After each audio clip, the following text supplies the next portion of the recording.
Hi, everybody. Welcome to the June 23rd meeting of the Vermont Climate Council Science and Data Subcommittee. I'm TJ Poor, co-chair, along with Jared Duval, and look forward to another productive meeting today. Welcome on a beautiful Wednesday. They've all been nice lately, all the Wednesdays, but and thank you for coming. On the agenda today, after the welcoming piece, we'll go over the updates from the task leads for the work plan and see where we're at on that, and then have some specific comment on those tasks. And that's the work plan and the path forward for over the summer for addressing the various topics we've developed and decided collectively to address. We'll cover some other council updates if they're not covered in the task lead updates from subcommittee liaisons to other subcommittees, and perhaps from Jane if she has any. And then talk a little bit about the Just Transitions Guiding Principles and have a discussion on how to apply those in our work, which could be interesting. I hope it is interesting. Have public comment again and adjourn. Does anybody have comments or additions to the agenda?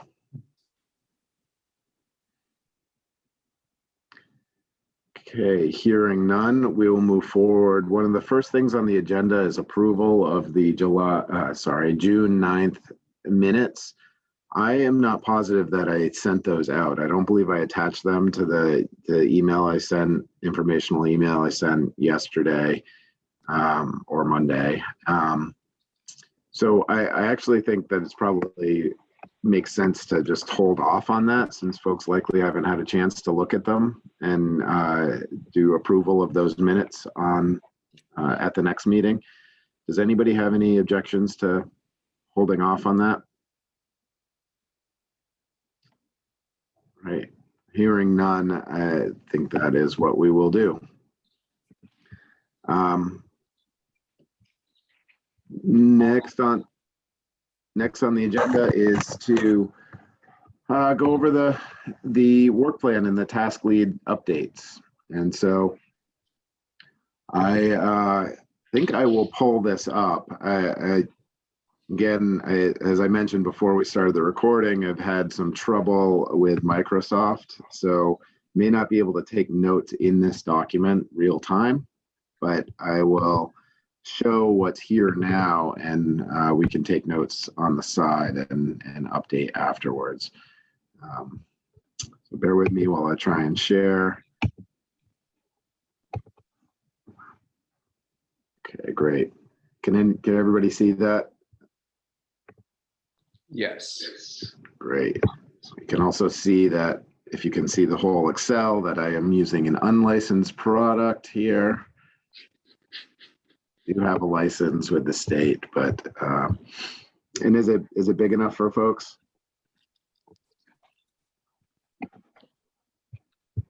All right. So my thought is to go down these topic and tasks and have an update. We have kind of a work plan by week here, and then also I'm going to just scroll down really quick. We have what we may do at the subcommittee meetings here. For instance, on the 9th, we had an update of the business as usual results from the LEAP modeling. And go through and update this and go through any updates from the task leads. So without further ado, why don't we start with the greenhouse gas inventory, and that is Richard and Jared, or Jared, I think. It's Jared to start.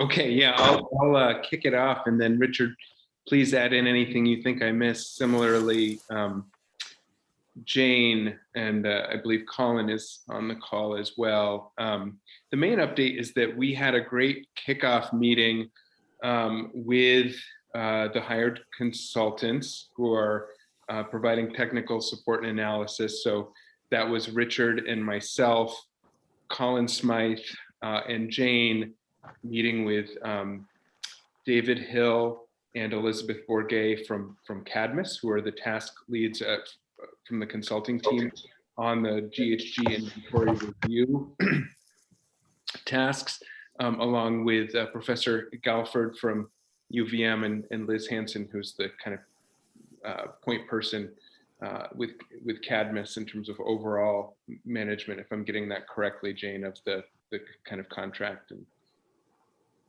I think the only clarification was, David Hill actually works for EFG. Oh, sorry. Yes, I meant EFG, not Cadmus. Thank you, both David and Liz Bourget. So, that we basically just started by reviewing the tasks laid out in the RFP and some of the initial steps that are planned in terms of, getting the current inventory data and information and methodology from ANR, from Colin, and then the planned next steps in terms of some of the literature review, in terms of interviews with other states. So that's all moving forward well. And I think there's some other updates I want to provide, but I'll just pause there to see if there's anything else that Jane or Richard want to highlight from that first meeting. That was just this morning at 10:30. Jared, you've chosen not to talk about the substance of our conversation very much. Well, in the interest of time, and the other reason is because I think that a lot of the substance in the conversation, there has been this suggestion from, we've been really lucky to have multiple kind of members of the public participating in our science and data subcommittee meetings, and I think have made the really fair and important observation that a lot of these questions related to greenhouse gas emissions inventory review, if folks who wouldn't mind just muting, I'm getting a lot of feedback, are fairly complex and nuanced, and it's important that we have the ability to hear, surface available resources, relevant information, key questions beyond the context of just, 5 to 10 minute slots that we may have at the beginning or end of a meeting for public comment. So one of the things that there was a great suggestion from Steve Crowley, who's attended a number of these meetings, that TJ and I discussed to have a public session, a proposed session for extended public comment on the review of the inventory by our technical consultants, just for the main purpose of identifying, again, any available resources or relevant information, along with any key outstanding questions that should be surfaced at the outset of this review process. And so I'd be happy to share kind of a more detail on this, but I think one of the things that we wanted to do is to propose that we as a straw proposal, devote the time that we had already set aside for the full subcommittee meeting next Wednesday from 1:30 to 4 to do that extended public comment specifically on this first task of the consulting group, especially given the technical and complex nature of it, in case there are resources or comments that folks want to be sure to provide at the outset.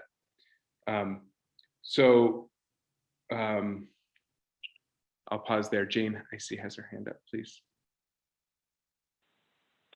I did just want to, build on that, Jared, and suggest, especially recognizing members of the public on the call, that we have provided to the consultants to date all of the resources and public comment that we've gotten on this, so that the consultants have that background now around questions posed by this subcommittee, questions posed by the public, critique. ideas that they are mulling over as they're thinking about this task specifically.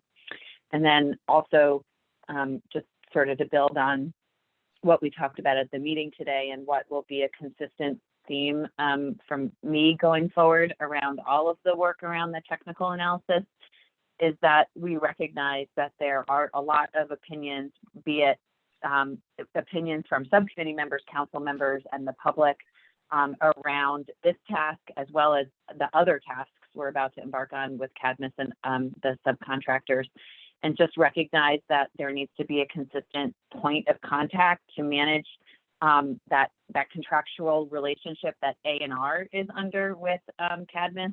And so that I just ask that all communication with the contractors run through me, recognizing that I won't always actually have the technical knowledge to answer all the questions, but I also do feel at this point that I have the know-how of who on all of you to draw on for that. And we have a really great core team amongst the task group for this specific task to manage this and then bring the appropriate level of detail and questions back to the subcommittee when it's warranted, as well as to afford public comment on all of that. So, and I very much support the idea that Jared just laid out for the meeting next week, as long as we sort of do some context setting up front around roles and responsibilities and statutory, just regrounding in the statutory guidance that is both for the Global Warming Solutions Act and the Greenhouse Gas Inventory.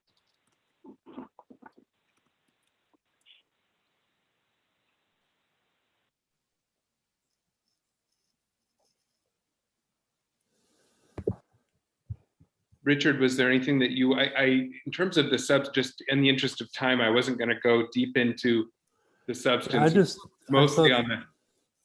I thought that it might be worth mentioning that although no firm decisions were made, that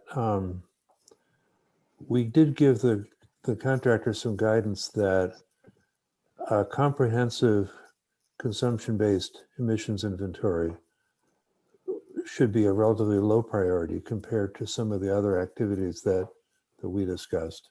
The review of the emissions factors used in the greenhouse gas inventory, the identification of best practices for greenhouse gas inventories, the review of what a couple of other key states have done that we might be able to model our work on, that those were higher priority than trying to scope out a comprehensive consumer-based, consumption-based emissions inventory.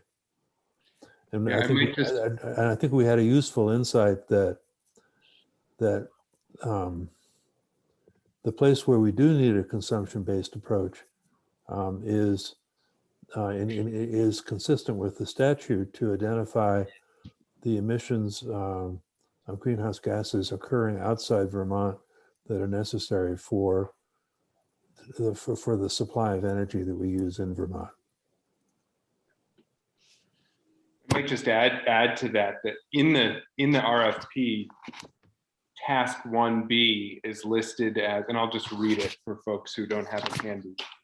It is listed as assess the feasibility of and options for supplementing Vermont's current in-boundary or sector-based inventory methodology with a life cycle and/or a consumption-based emissions inventory, either for economy-wide consumption, as Oregon and Minnesota have done, or limited to life cycle analysis of energy-related emissions as called for in 10 VSA 582.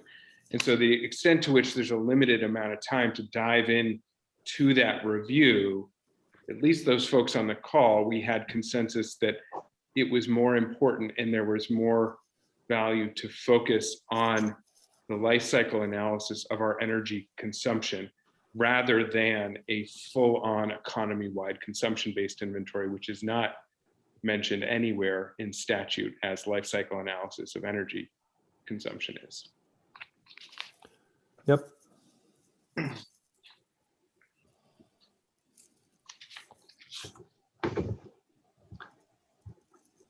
Are there any other questions or comments on that suggestion of holding essentially extended public input next Wednesday on the greenhouse gas inventory tasks.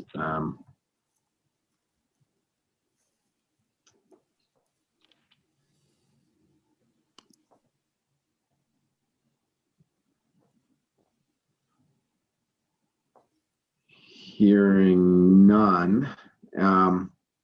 I think I would want to emphasize, and as Jared mentioned, we had a couple conversations on this and what exactly this would look like, and gone from one extreme of setting up a real forum with presentations to another extreme of just adding more time at the end of a meeting with other business.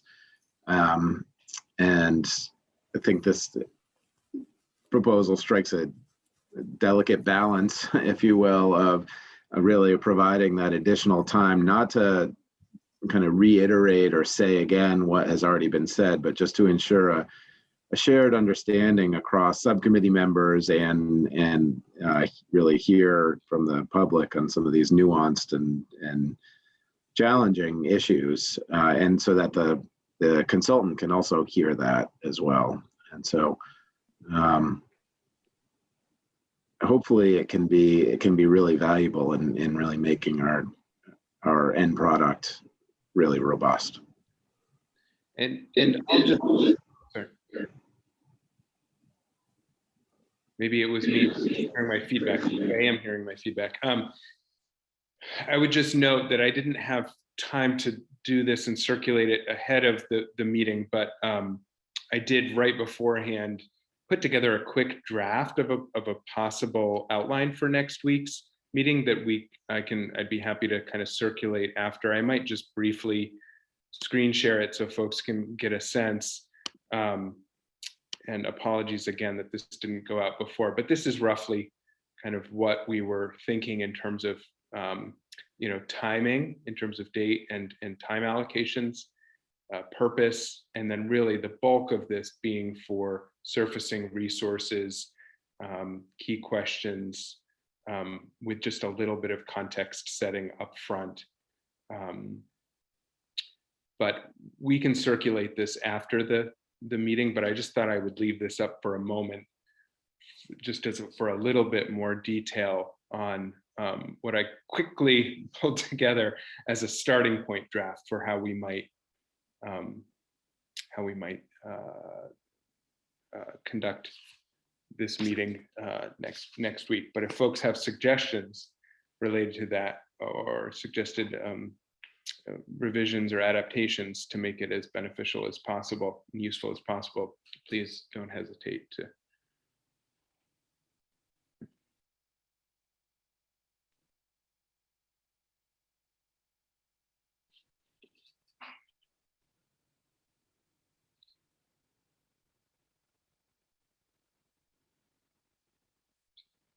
As you'll see, this is really focused on the tasks and deliverables as laid out in the RFP. And most of the questions that have been coming up in public comment with relation to life cycle analysis, with regard to specific emissions factors used for different energy sources, including treatment of RECs, GWP values, all of those things would be nested within and be able to be addressed within this framework.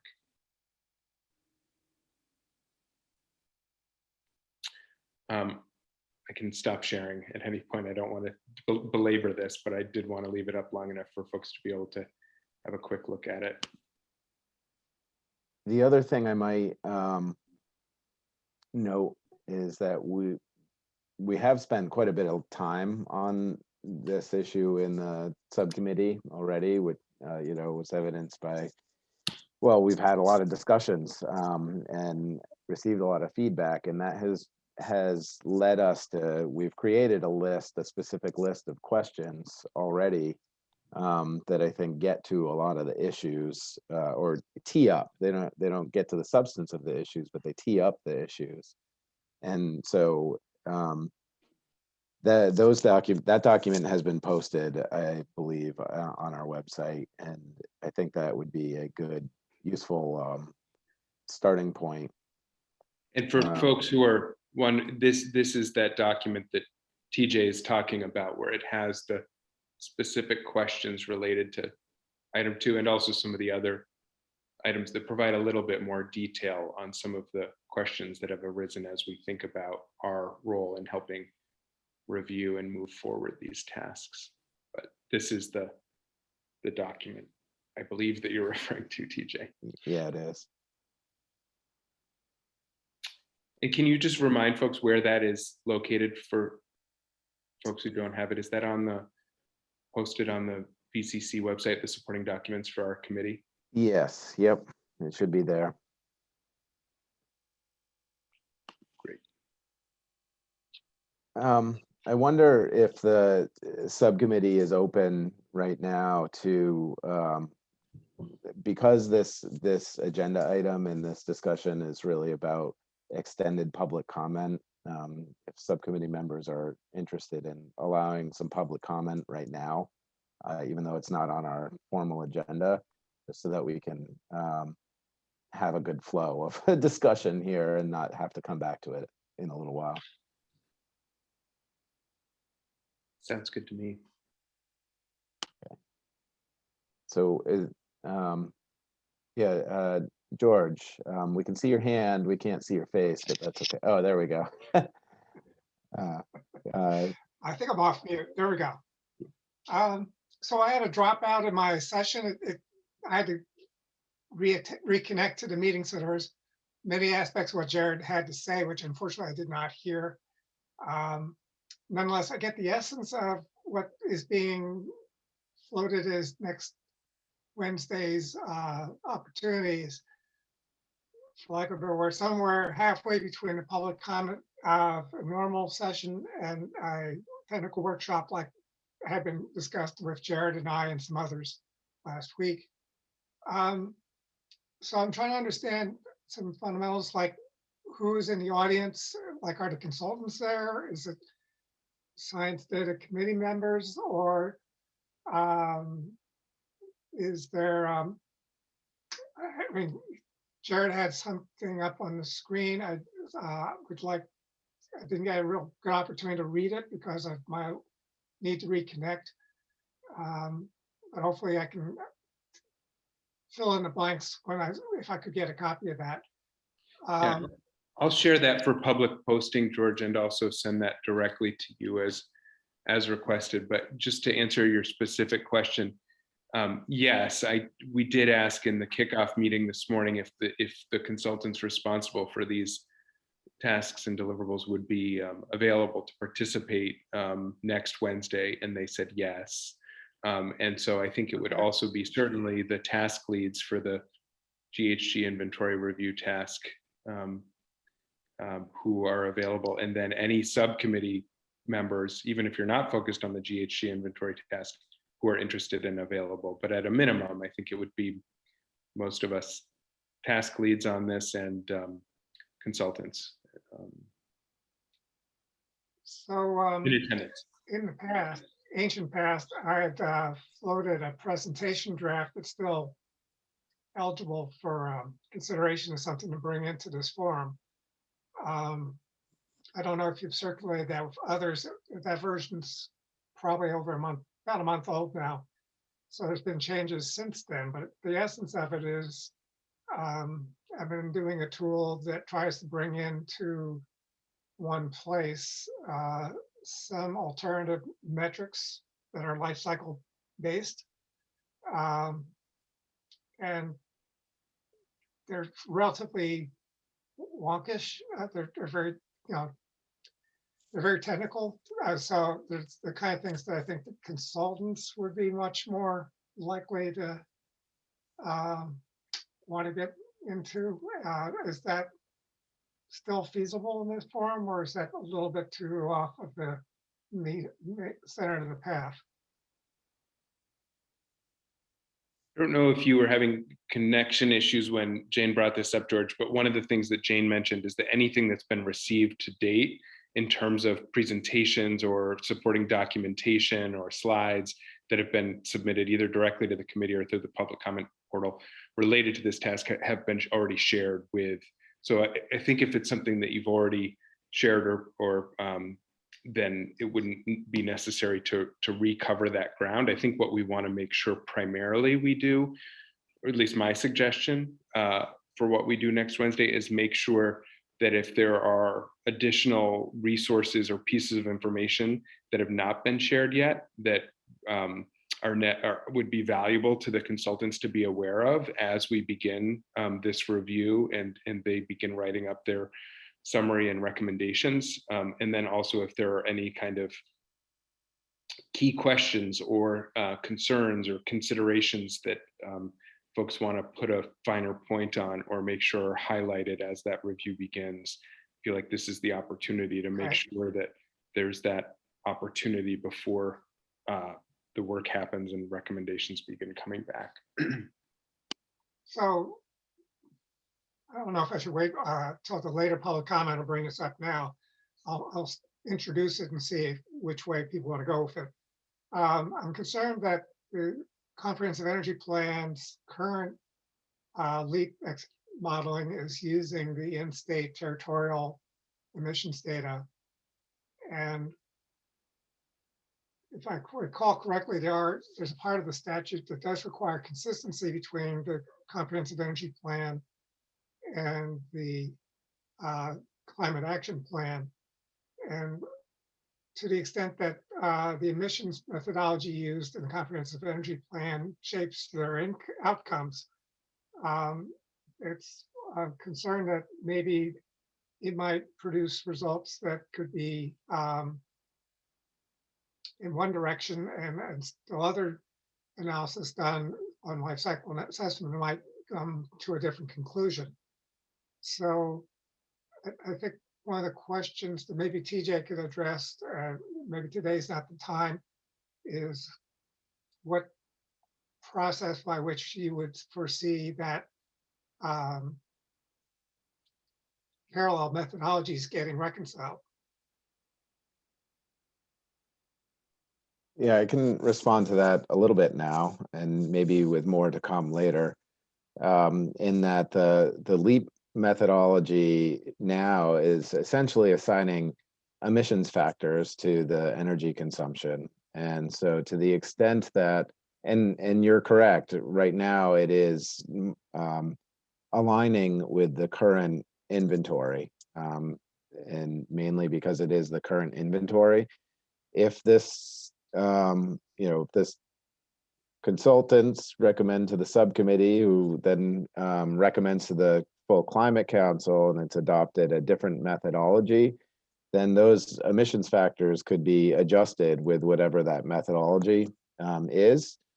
The timing of that is all challenging, we'll just say, just like the timing of everything in the climate council. It's moving fast. And your point is well taken, that we're modeling as if well, just with one set of assumptions, and that could lead to outputs that say, oh, it looks like we should take X path. And if you modeled with a different set of assumptions for those emission factors, you may take Y path instead. And so I think the model is flexible enough to do it. It matters when the timing of the consultant's recommendations come, and then how that plays into the policy recommendations when the LEAP modeling is done, and then revising it. But the model itself is flexible, is my understanding. Okay. I'm not surprised that from what I could tell from its website, it's fairly versatile if you have the wherewithal to tame it. Yeah. And that's part of the goal, is to, with the whole process, is for us to have the wherewithal to tame it as we go through this, and it to really be something that we as a state agency, not only the Department of Public Service, but the Department of Environmental Conservation are able to tame, and then in support of the Climate Council to the extent possible. So, Okay. That's all I have for now. Maybe later I'll have others. great, thanks. Steve, you have your hand up also. Yeah, thank you. I just want to express appreciation for your responsiveness on this concept, TJ and Jared and Jane and anybody else that had a hand in this.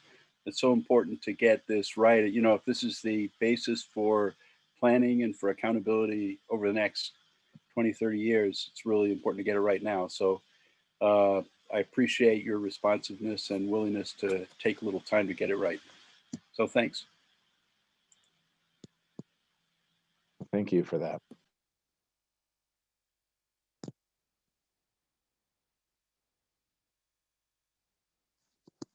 So I think with that, we will, so Jared will send around for posting and directly to those who requested it, the agenda, a draft agenda, I should say, for next week.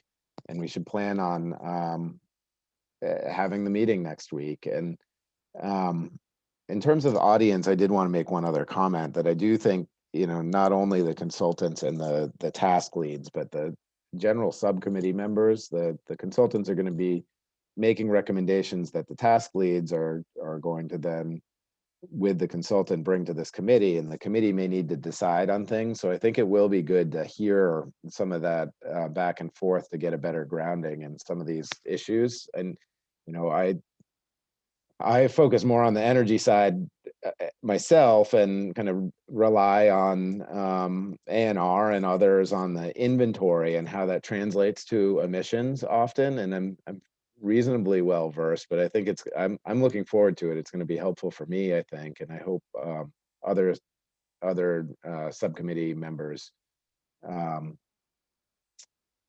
can attend, and we'll frame it as a meeting of this committee.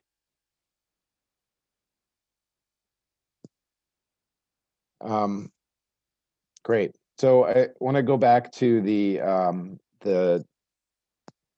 work plan and tasks, and that was a good bit of work that this task group did in the last since the last meeting. I should be sharing my screen again. I'm curious if you had thoughts or if you had updated at all or merged what is in this document with the consultant's timeline. You know, the answer is probably no. You had the meeting this morning, but I just want to throw that out there. It's a good point. We'll work on that in the next week or two. Great. Thank you. Before we go on onto the other task leads, I did want to, I made an oversight in the beginning of the meeting and I wanted to go to it now. And thank you for reminding me, Jane. So I'm actually just going to turn it right over to you because we have an important addition to our resources here. Yeah, thank you, TJ. Just as part of my normal updates at the beginning of your meetings, didn't have anything great related to work because it all pertains to all the great work you are doing, and you guys will all walk through that as you go through your tasks. But I did want to not go too far down the agenda without introducing Marian Wolf, who's on the meeting today and has joined on board this week as our Global Warming Solutions Act coordinator. The role that she'll be playing with the subcommittees, I don't think we've sussed out that she'll be a weekly presence in all of your meetings, but Marian will be an excellent resource for all of you, and we'll be figuring out how her and I split up and tackle all the work with all of you in the coming months. And Marian will specifically be playing a very key role with respect to the work of the Rural Resilience and Adaptation Subcommittee as we think about state staff who play supporting roles in both helping to influence and move the work forward of those subcommittees, as well as craft the climate action plan sections associated with that subcommittee, as well as Marion will have a key role in helping craft the larger vision and other components, learning and leaning on all of you to help inform that. So I just wanted to welcome Marion to the conversation today and just put a name with a face. So as you start to hear from her more regularly, in addition to me, you can associate her with it. So thank you, and it is great to have her on board. Great, thank you, and welcome, Marion. Apologize for the oversight at the beginning of the meeting. No problem at all. Thanks for having me. Jay, looks like you have your hand up. Yeah, no, I was just wondering if I could jump in with our task, given timing, and I know of others who are in the meeting. Yeah, please go ahead. I will throw this back up on the screen if necessary. Okay. Yeah, and I was going to share my screen in just a minute, TJ, but just to remind everyone, Leslie Ann and I are working on the climate and extreme weather component as related to hazards, understanding those risks and how they may tie into other applications like the Municipal Vulnerability Index. Also, just doing a quick check-in with Rural Resilience Subcommittee. They have not met for the last 2 weeks. We have a point person identified to help us connect the dots with some of the knowledge on this committee. And Leslie Ann and myself have communicated since we last met about developing a framework for climate projections. So we feel it's important that in this plan we include the best state of the science for climate projections going out through 2050, and not just a backward-looking climate assessment report. So there's definitely forthcoming stuff that's coming out in the climate assessment report and some of the work that I'm also tied in with the utilities. And that's, I think, all moving forward. I think it's a matter of also sharing this with and making sure everyone's aware of the knowledge that Leslie Ann and myself and others have. TJ, to that effect, I wanted to share just an example analysis of the type of work that could be done, just to people get a flavor and a spirit of that. And go ahead. Okay, so this has not been officially published yet, but this is work that I'm involved with the electric utilities, looking at the frequency of extreme weather behavior. And this is all observed. This is not projection over a 40-year period from 1980 to 2019. And basically, these are all just different types of hotspot maps. Top left is extreme winds over 45 miles an hour. And the top right, we thought might be useful for developing something like the Municipal Vulnerability Index as one of the data layers that's involved with that, to understand risks from extreme storms and things like power outages, just to show you how that could be presented. And there could be analytics that are derived based on assets and based on population with other work. And then lower left and lower right are just icing and wet snow or freezing rain. And these numbers represent the number of days in a 40-year period you're exceeding that risk. Just to show this is the type of information that is going to be published and could be available for this type of work related to the vulnerability index and other work. So I think I want to pause there to see if anyone has any reactions or quick thoughts on this and how that could be incorporated into other parts of the work plan or other committee work.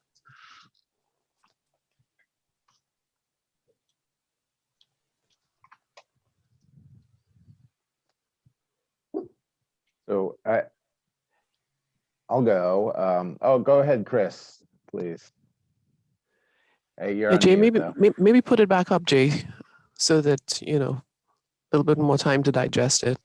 I know Lauren has to go unless she's already gone, so I was going to defer to her first if she's still there. I am. That's so kind of you, Chris, to defer to me. Thank you. Julie had her hand up though, so maybe she should jump in before me. I have enough time that I can wait.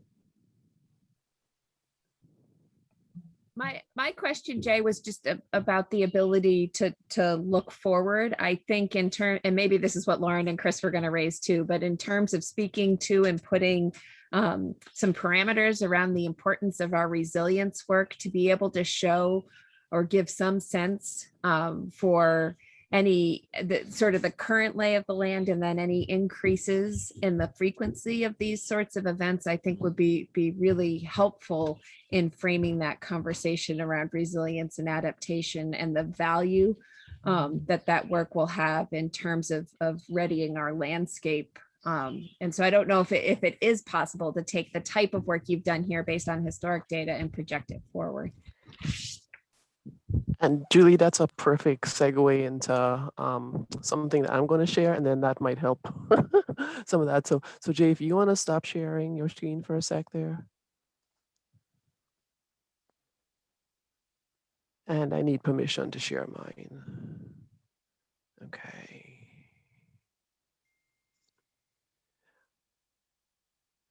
All righty.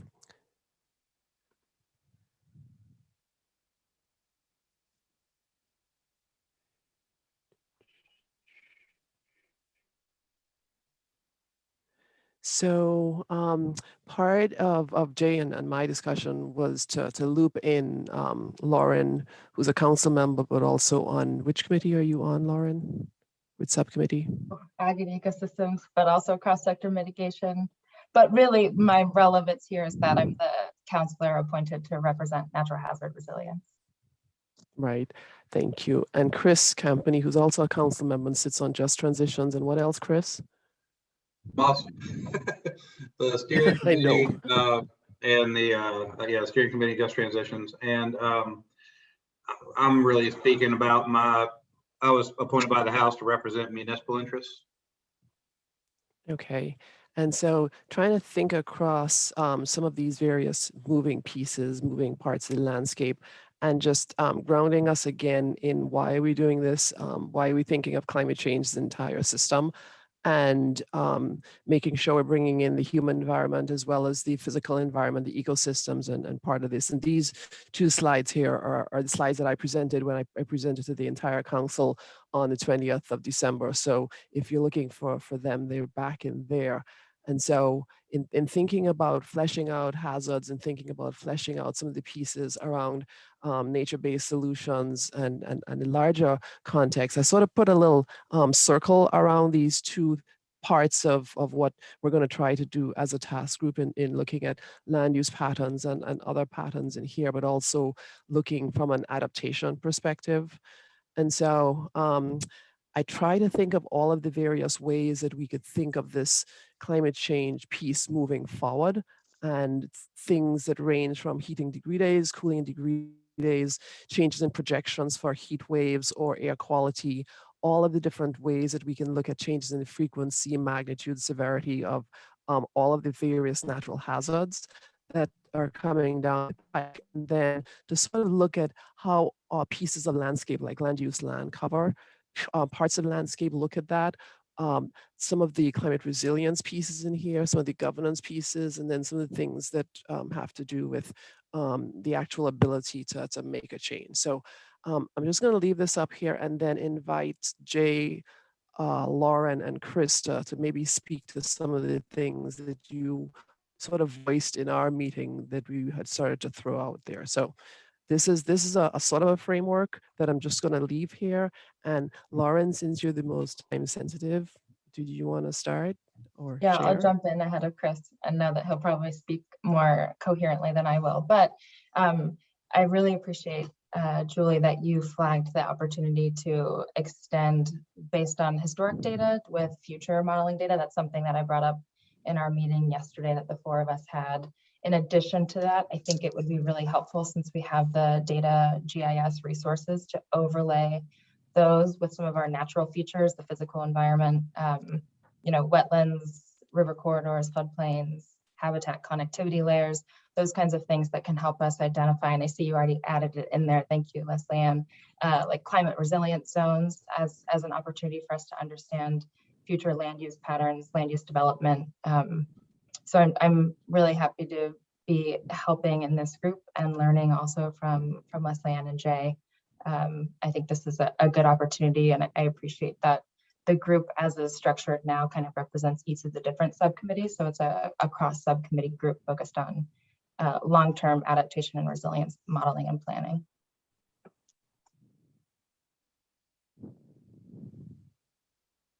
You want me to go? Okay. Sure. Yeah, and so wearing my municipal interest hat, and also I'm the executive director at Wyndham Regional Commission. Being able to project forward what we think might happen, including changes in what we might expect. I think it informs a lot of what the council ultimately might be recommending. Like for instance, in our existing river corridor policy, right now it's left to towns to adopt river corridor and hazard bylaws. It's a life safety issue. The state tries to incentivize it with a decreased share of local match under a FEMA federal disaster declaration.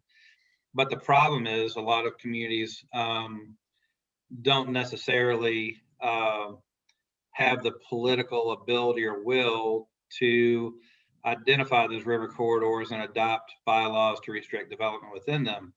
And so the council might want to go back and revisit whether or not some critical life safety issues like that should be deferred to the municipal level where capacity may be somewhat limited. And instead, maybe it's a statewide policy. So I was using that as an example of like a critical life safety policy that could be informed by looking forward at frequency and intensity of future flood events. Also, we work with towns to develop local hazard mitigation plans, and most local hazard mitigation plans are developed, at the municipal level. They're not necessarily multi-jurisdictional. Should those plans be looking at more things like mitigating risk of wildland fire? If we anticipate going forward, increased frequency and intensity of drought conditions, and during what time of year, and what does that mean for overall, land use planning? But even in a former life, I worked on FireWise materials for the U.S. Forest Service about, everything from community scale, like how do you keep neighborhoods safe from wildland fire, to individual homes. And so what should we be advising people? If we're going to see more frequent wind events, should we be looking at more policies, especially for mobile home parks? In other parts of the country where wind events are common, they're now increasingly requiring shelters where you have structures that are at high risk of damage due to whether it's tornadoes, straight line winds, or other things. So are there other events we should be looking at? And then at a macro scale, I'd actually proposed a panel for this with the Northern New England chapter of the American Planning Association. I'm going to keep trying to do this. It'd be really good to know what coastal planners, the planners on the coast of the Northeast, are thinking about, whether it's planned retreat or unplanned retreat,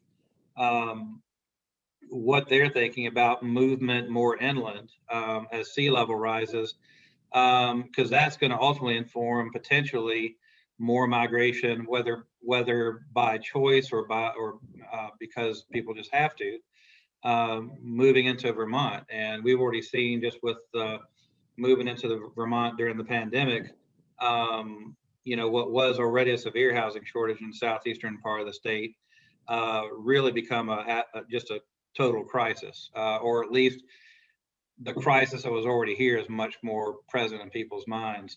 And so it helps us with the land use planning to, up the energy plan, transportation plans, other things call for compact settlement in Vermont.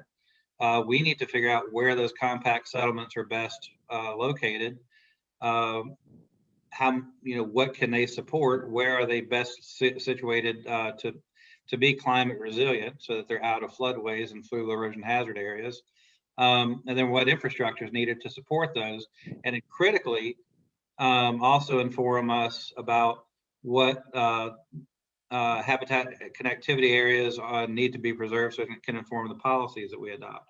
So there's all kinds of things that looking forward, information looking forward can provide us that will ultimately inform, council recommendations when it comes to land use and even governance to implement the policy.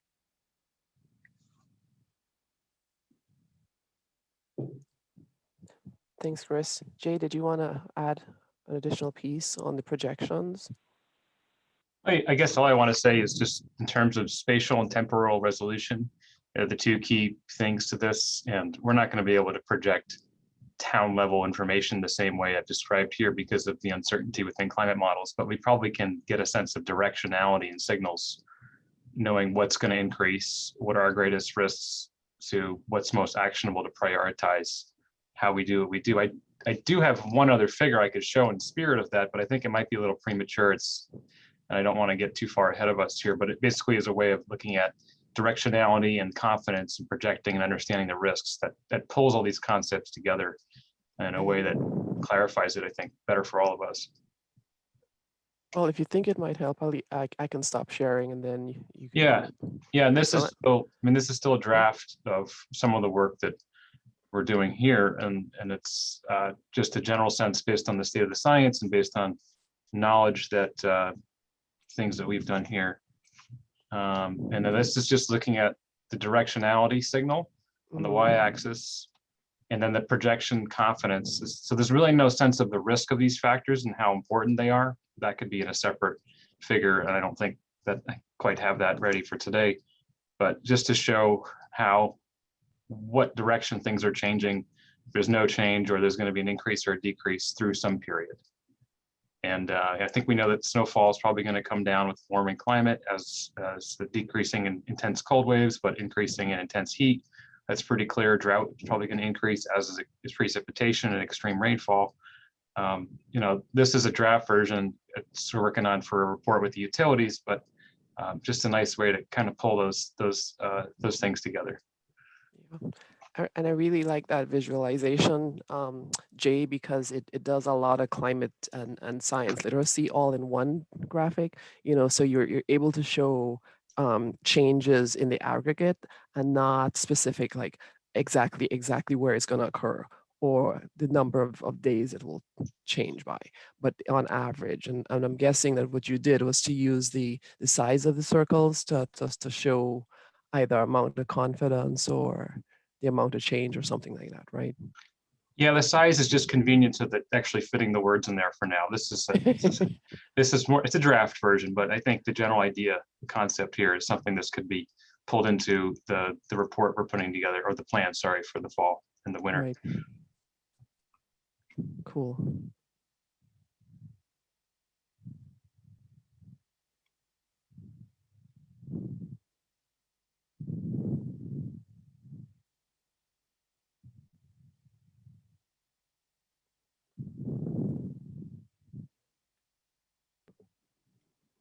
I know as we were chatting, there was like 9 or 11 comments in the chat. So A lot more if you want me to. no, you don't need to add any more, Chris.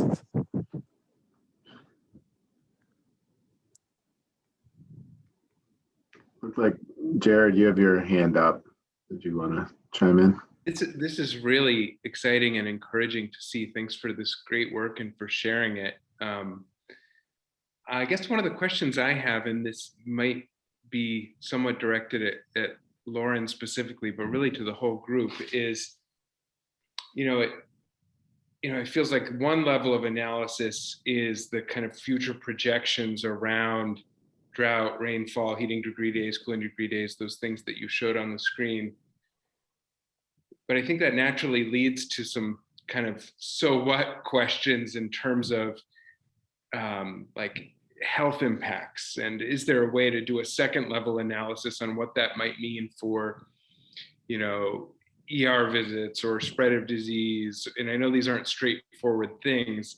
I've seen in the past from Lauren kind of an assessment of disaster response expenditures, both I think at mostly the federal, but perhaps including the state level, in response to extreme weather events in the state. And I just wonder to what degree there are models or possibilities to take the projected increase, say in severity or frequency of some of these events or some of the things that you're modeling for the future, and say, well, what does that mean in terms of costs or impacts on human health, or some of the kind of things that at the end of the day we really want to be aware of and figure out how to mitigate in terms of how it affects people's lives. So I think that's the next step, Jared. Just like you met this morning, we met yesterday, so we haven't had a chance to parse through and really dig deeply into some of these questions.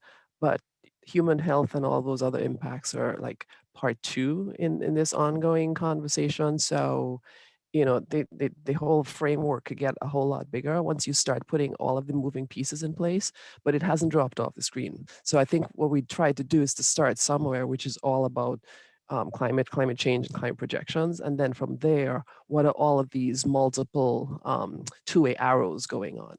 And so human health has not dropped off. It's just, we haven't done that yet. Literally less than 24 hours old. And the diagram is less than 12 hours old. So it's work in progress, right? And I see that Jane put in the chat that Jared Elmore from Vermont Department of Health is involved in rural resilience and adaptation now. He's fantastic and has a lot of access to public health data with respect to climate change modeling, and agree with Jane, he would be a really good addition to this. They're definitely looking at extended periods of heat and what that means for ER visits. And I think our threshold in Vermont is like 87 degrees, and it starts a pretty exponential trend. So overlaying that also with increased heat and exposure to prolonged heat would be really helpful.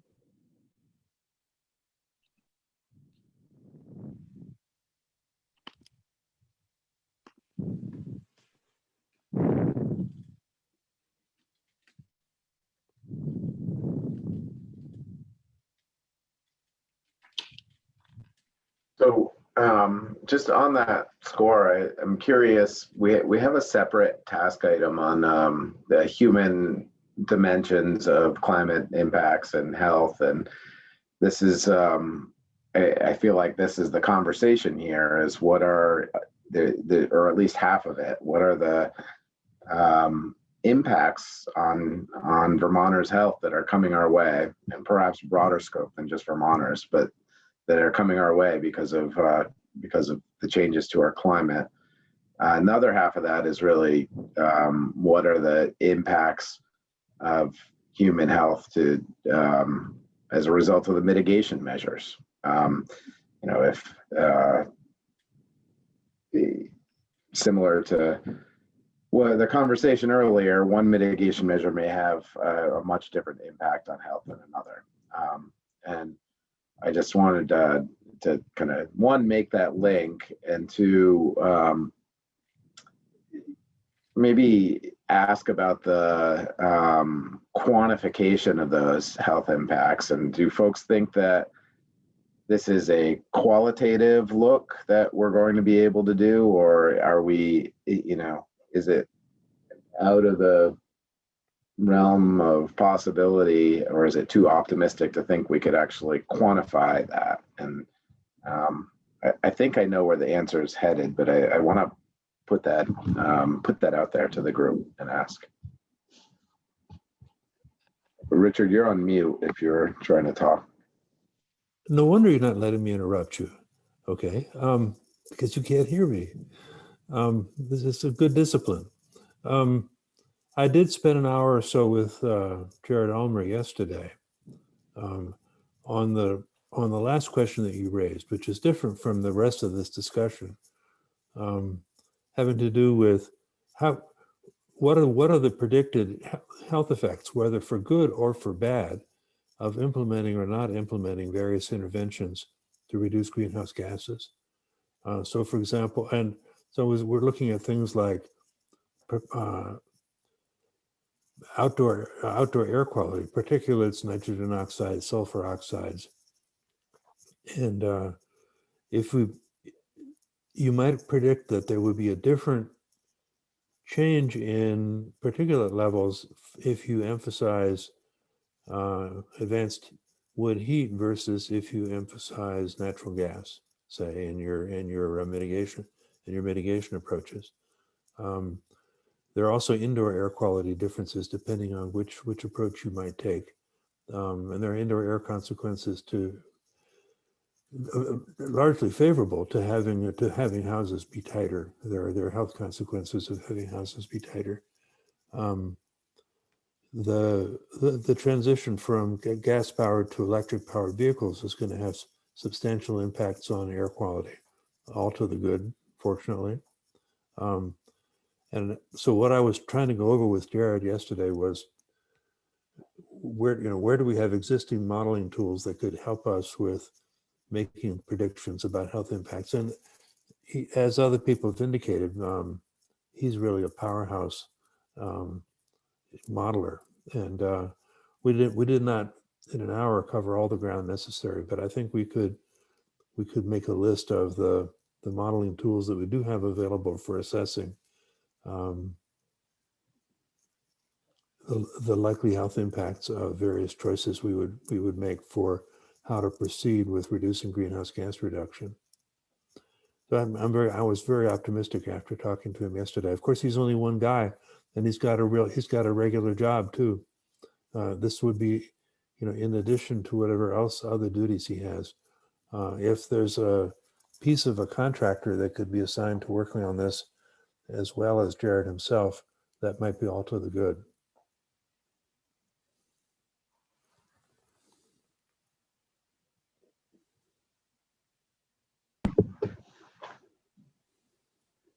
Yeah, I think that is great, Richard. Thank you. And maybe it is once we better understand the tools available, like how we can implement them in the near term, first initial climate action plan and going forward to understand and value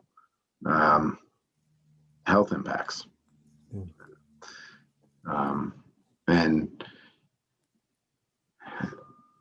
I think that's a lot of people are trying to figure this out, and I think actually putting numbers to it is always a challenge. So the more info we have, the better, I guess.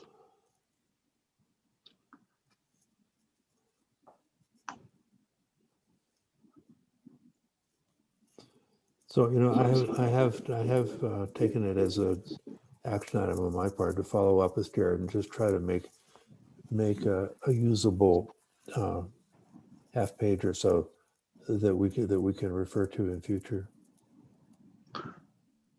That would be great.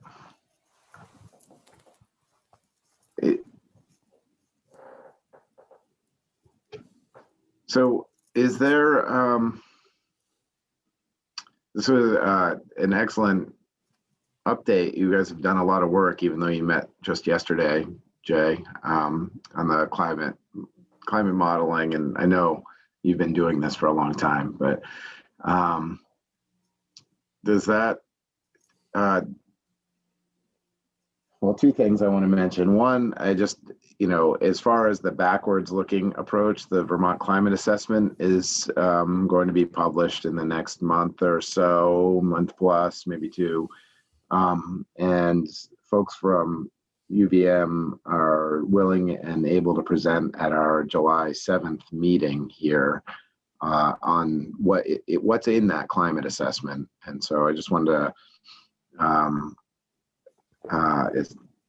throw that out there, that there's potentially more detail coming here. And I think they're also presenting to another subcommittee a slightly different presentation.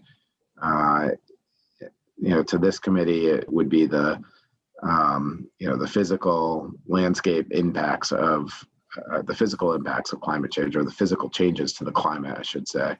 And then I know there's an energy chapter, and I also asked them to spend a little bit of time on that as well, as it relates to our LEAP modeling.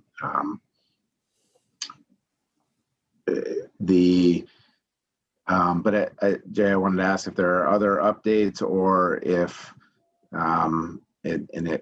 second question, if you haven't already, if you'd be able to kind of put sort of a timeline of events in that worksheet that I've pulled up a couple times to kind of better, so the committee can better understand kind of how this is going to play out over the summer. Yeah, I'll take that as an action to put the timeline there. I think it's identifying data sources and methods and putting pieces together, and how we're going to collaborate with, internal expertise like myself and Leslie Ann versus other pieces there. I don't know that there's, a heavy lift quite honestly, depending on how much detail we want to get to the projections work, it's just making sure we're using the right approaches. So I will take that as an action, TJ. I'm going to be on vacation the next 10 days, just FYI. Well, thank you for waiting to take your vacation till after this meeting.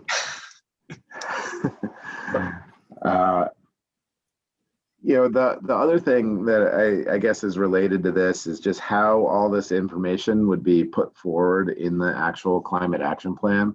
I've had conversation with Leslie Ann and a little bit with you, Jay, about this, but all of this to me seems like this is upfront matter for the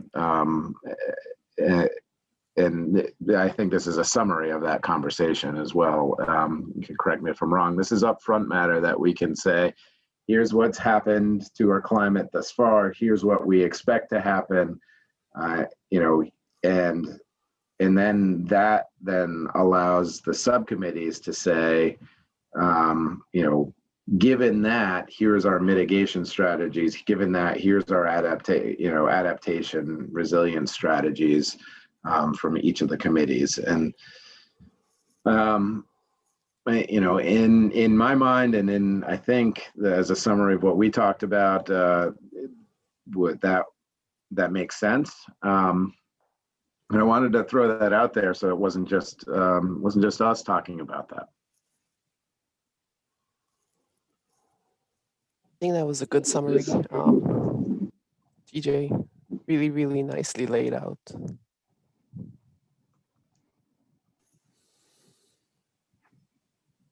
Jane, you want to chime in? Well, yeah, I just did remind folks that there is an outline for the climate action plan that has been circulated with folks. It's just that, an outline, but I just dropped it in the chat, the link to it on the AOA website. And it has this kind of work up front and center in the climate action plan. And I very much see it as the underpinning, building the case for the why, the why we need to take the actions that we're then proposing in the climate action plan. And I think, yes, so I very much concur and agree. And I think that we've even built the draft to support that to date. So welcome any changes or suggestions on that still right now. So thank you.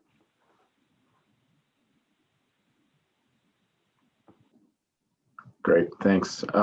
Richard, is that an old hand or you want to chime in?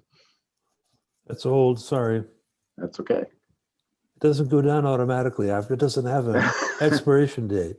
Yeah, it should, I think. All right, so I want to just move on to the other task groups. We did talk a little bit. I feel like we got an update from you, Richard, on the human health impacts task. Yeah, I have nothing more to say. Right. Great. On the, we skipped over two. I don't think I need to pull these up for folks. Somebody say something if you want them up. But carbon budget was one task item. Brian Gray is the lead subcommittee member on that. He couldn't be here today due to a work emergency. But I believe, well, I skimmed an email that in response to Jared's email, I think that today, just saying that he's connected with Billy Coster and Ryan Patch from the Ag and Ecosystems, and we'll be working with them to move this forward, but doesn't have a firm update anyway. Can I, TJ, I'll just let you know that we have a similar kickoff meeting like we did for the greenhouse gas inventory task scheduled for this Friday with the carbon budget task group, which consists largely of Ag and Ecosystems folks, but Brian was invited to that. So hopefully, I haven't noticed if he accepted or not, but I did include him on the invite. So hopefully we'll have more to report on that next week. Great. Thank you, Jane. The next The next item is the LEAP modeling, which I'm the lead of the task group. And unlike folks who met either this morning or yesterday, I did not get us together to talk about this, but we have, this morning I did get kind of a real rough first cut of the mitigation pathway, and largely based on the EAN pathway. And we'll be looking to update the kind of the calendar of when we can review results of that with this committee going forward, and with the subgroup as well.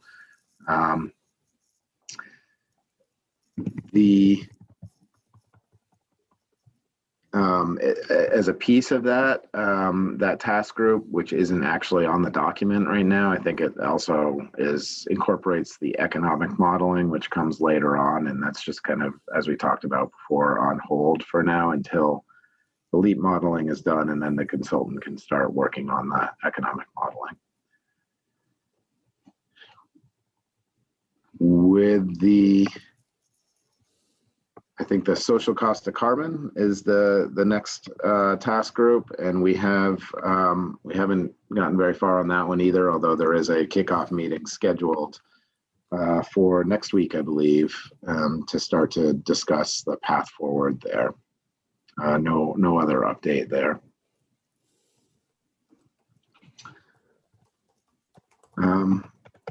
The other two task items are identification of data gaps and develop monitoring and assessment strategy. So the identification of data gaps is really just something that is specifically called out for all of the task groups to think about as they go forward. What are the gaps, and do we need to fill them? And if so, how should we recommend filling them going forward?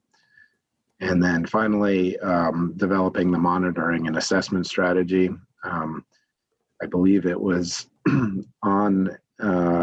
we left at last meeting that I would reach out to the group listed, who was some representatives of A&R, the Department of Public Service, Leslie Ann, John Adams, and either Jared or May Butler from EAN to start to develop a monitoring and assessment strategy and what might be needed for that. I have not coordinated that group at all, so I don't believe there's an update there. But so that was the non-update update. I kind of ran through those last ones quickly because there wasn't a lot of substance there. Are there any questions on those other tasks?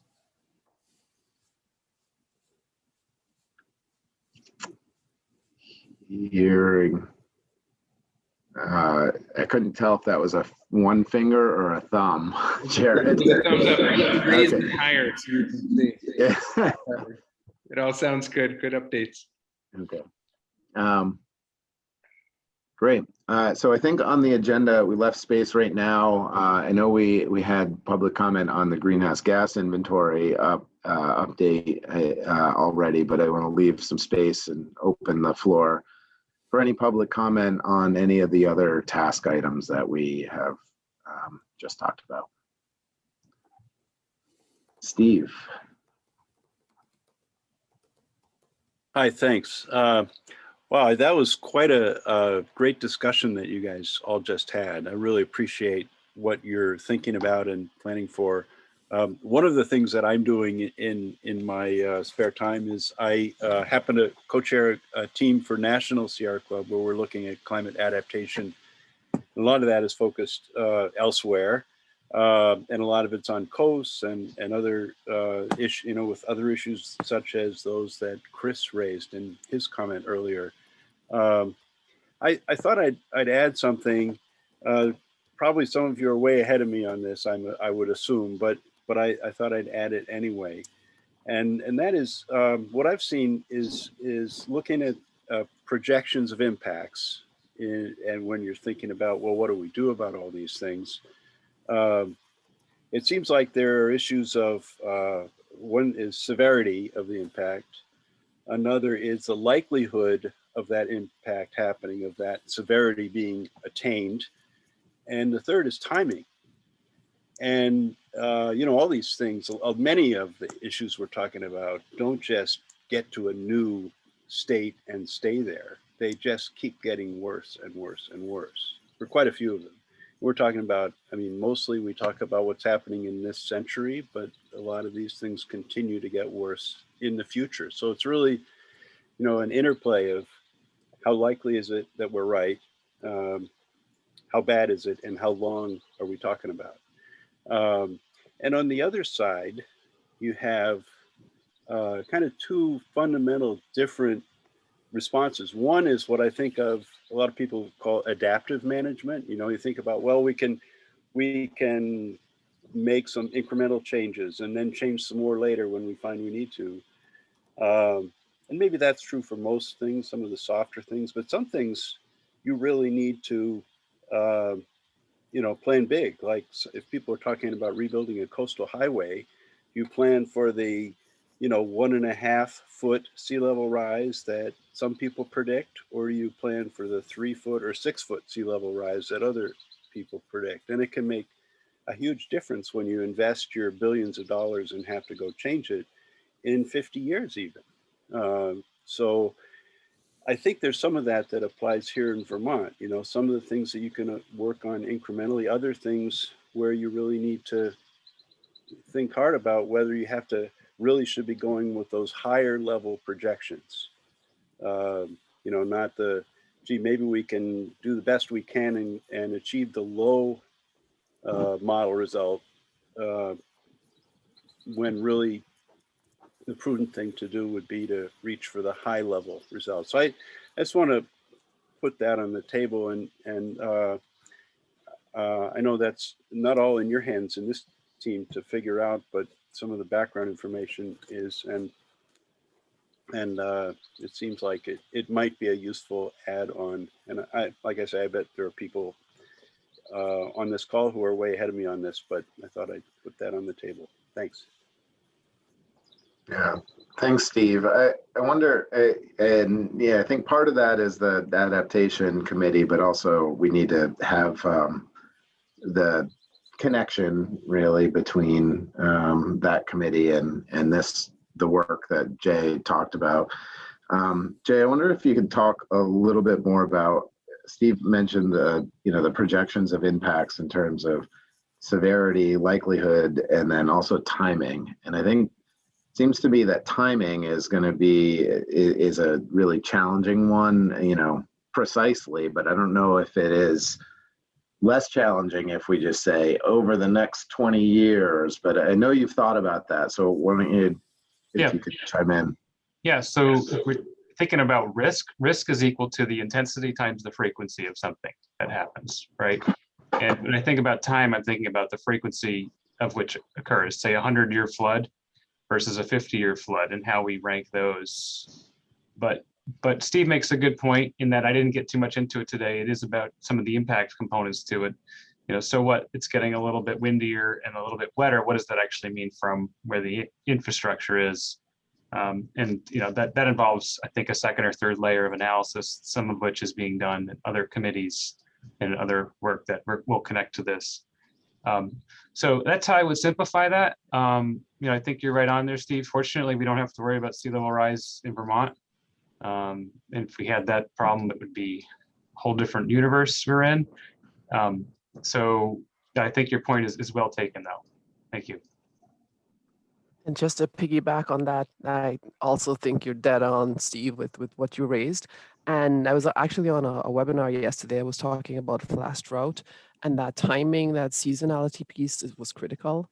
And the flip side of that is that we're learning more and more about how that timing and seasonality is actually changing. So it's part of how we sort of learn as we go. And that makes it just that much more challenging, but it's something that we need to sort of keep our eye out on prize. And the second thing I wanted to raise is some of the projections that we hope to bring into all of this will actually show you what those error bars are for doing different types of things and how those error bars actually overlap and what does that mean for where that sweet spot is in terms of actually making action. So thanks for those comments, Steve. Great. George, you want to chime in? Actually, I have a different kind of question. Circling back just for a moment. You had mentioned there was a societal cost of carbon group having a meeting next week. Is that a public meeting or is that a private forum? That one is not. It is for the task group leads here to share with just to go over the scope of work that was in the RFP and now in the contract, and to make sure that the consultant and the task group are on the same page, and to go over the approach. And then following that, I think the update from that committee will be here's the approach and how the social cost of carbon questions that we've teed up, and recall in that same document that Jared showed earlier that's posted on the Climate Council website about the greenhouse gas inventory questions. If you scroll further down, there's some questions related to the social cost of carbon that we've already talked about, that are being teed up for the consultant there. And so that meeting is kind of internal to the task group, and then we will share and get feedback after that. So I was going to bring that kind of public comment I have at this moment to that group, but I don't know if there's a way to relay it to them. I wanted to bring to their attention, I've mentioned it previously, National Academies of Science has a committee dedicated to this. They've chartered it to have at least initial results by the end of this year. They're using some fairly sophisticated modeling techniques, and it seemed likely Vermont would want to get on the coattails of that. And one of the things that they probably need to do is not just do the societal cost of carbon, but also consider the societal cost of methane, and to a lesser extent, the cost of nitrous oxide. Methane in particular has potential to be a very dangerous, underestimated impact on society. They've, in the last few years, there was a technical journal article on the question of global warming potential of methane, and they revised it upward approximately 25%. And that changes the goalpost as far as when we have to get things done. But methane could be a much more prominent part of our decision making, because the impact from it is frankly 25% more than it ever was recognized previously. So if that message can move on to those guys, that'd be ideal. Yeah. Thank you. Thank you. And I'm on that task group and can bring that. I do want to just mention too that the scope of work for that, if I recall correctly, is really not for the consultant to create its own new methodology, but to review the methodologies and the social cost of carbon values that are out there, and then recommend an approach for Vermont. And with that, one of the big variables in social cost of carbon is usually the discount rate. And so how to come up with an appropriate discount rate for use in Vermont. And so we'll be talking about that. And then as I understand it, and Jared or others could correct me if I'm wrong, social cost of carbon is kind of a shorthand. And so it's really social cost of CO2 equivalent. It would be probably a better way to put it, where you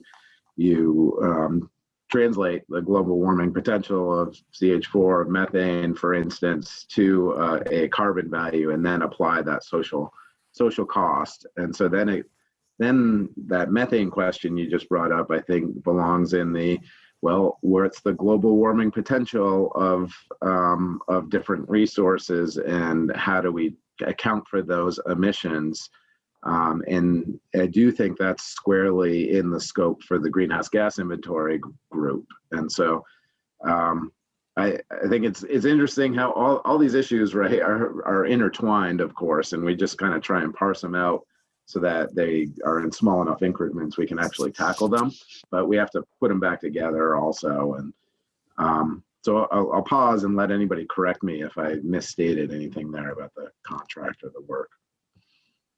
I would just offer as another person on that social cost of carbon task group that my understanding is the exact same as yours, TJ, and that the intent there is really for us to have more of a value to apply for understanding the costs related to our greenhouse gas emissions overall. And I appreciate your comment, George, that it is, technically speaking, we're not just talking about carbon, and the decisions we make about how to treat specific gases are not always straightforward. And if we're going to really be talking about CO2 equivalents or greenhouse gases, making sure that we're looking at the latest available information that's coming out of whether it's the National Academy of Sciences or understanding methane. Totally agree. Thank you for that.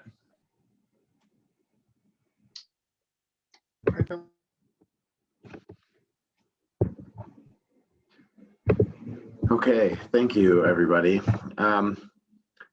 So our next agenda item is in reference to the great work the Just Transitions Committee has done to put forth some guiding principles and even a possible or example scoring rubric on if you have a measure or a policy you're looking to put forward. I should just say a recommendation. If you have a recommendation, then how does that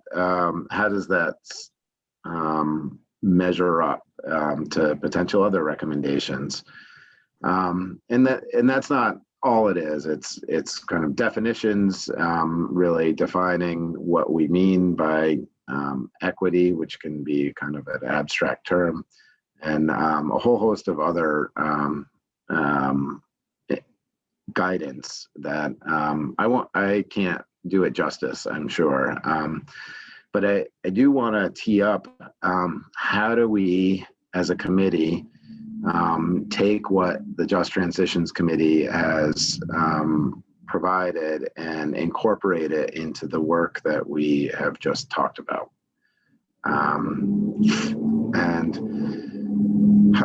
I'm not sure if there's others that maybe want to tee up the question a little better, or if folks just want to respond to that.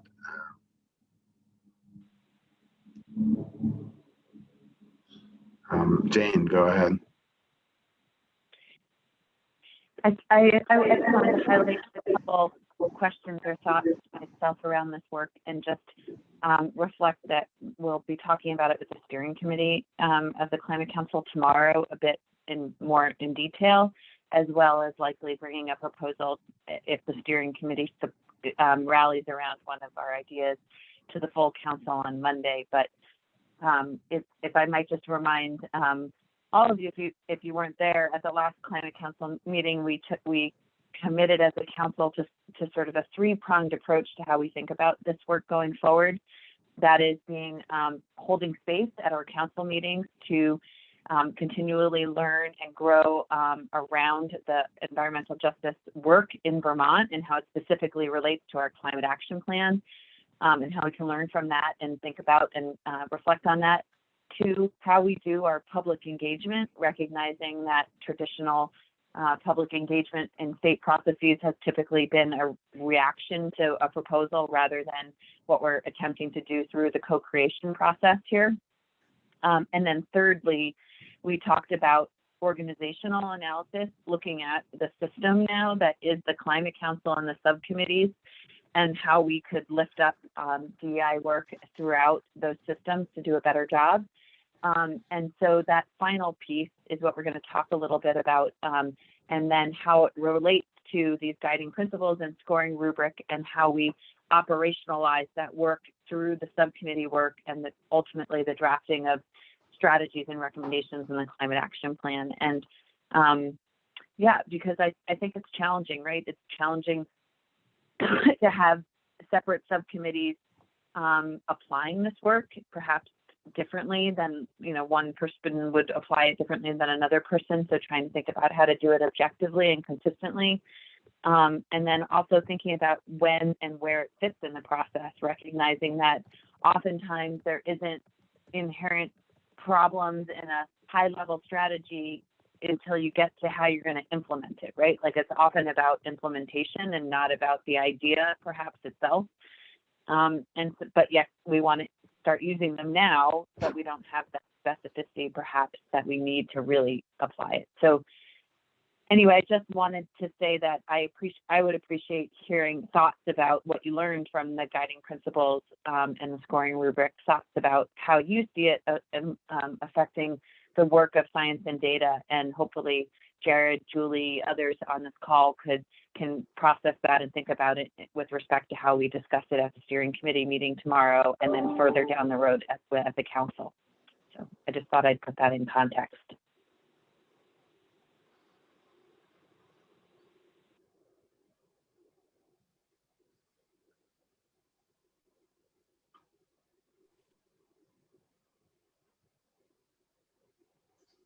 So thank you, Jane.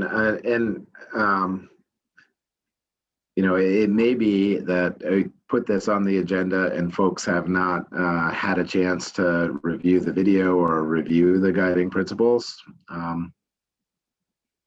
We may not have feedback, but do folks have any thoughts they want to share? I mean, I'd be happy to offer an initial reflection based on that presentation, which is I think it's clear a lot of thought and intention went into the crafting of the principles, and I think they're really helpful lenses that we should have available to make sure that as we are making, you know, going through our process and then the substance of the possible recommendations, though we are looking very closely at those principles, not just when we're doing it, but certainly before a recommendation would go, you know, forward to the full counselor for the climate action plan. I mean, I think that there are a number of pieces of our work plan where some of those principles will apply, you know, like we were just talking about the social cost of carbon and that discount rate choice. You know, there are significant kind of implications with regard to intergenerational equity, you know, just through one lens. And I think that there are others. So I would say, I think that they're very important, very helpful, and that we should utilize them as we go forward. I would say that I'm less certain about or less clear about the applicability of the rubric at this point. I think that part of the challenge there is that when we start assigning numerical values to things and weighting them, some of the nuance and the broader kind of qualitative context that's important can get lost. And I worry about putting forward a false sense of precision or weighting in terms of a score that is really roughly based on a 1 to 3. So I'm not saying that I'm opposed to possibly using a rubric. I think we just want to be really careful about how we do it. And I think that is more of a complicated and perhaps fraught exercise than utilizing and making sure we're working with the principles themselves. Yeah, thank you, Jared. Chris. Yep, I'm on the subcommittee. Just a quick note on the rubric. I think, and Jane, correct me if I'm wrong, but because we've had a lot of discussion within the Just Transition Subcommittee about this. I think the idea of the rubric really is more of a tool to kind of test your ideas, not necessarily like you're ranking an application or something like that, but more of a, you know, use as kind of almost a condensed form of the principles to test what policies are being proposed, just kind of how they might score, kind of to just get your brain thinking about those implications. Is that a fair statement, Jane? I very much appreciate it stated that way. I'm not 100% everybody is in agreement at that yet. And that's sort of where I think we need to go with the conversation so that we ensure we all are thinking of it the same way.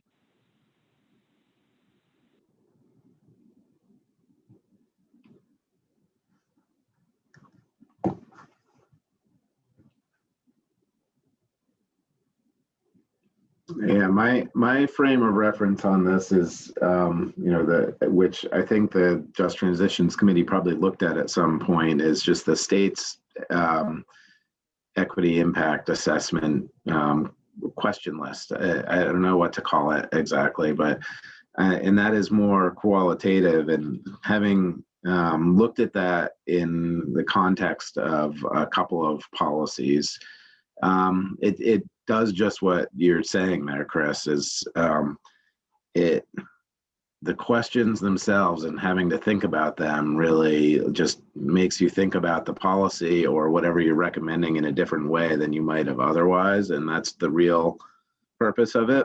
And then being able to answer that and answer those questions. You don't want to answer a question and no, I haven't thought about that. So then you actually start to think about it and maybe revisit parts of the policy. And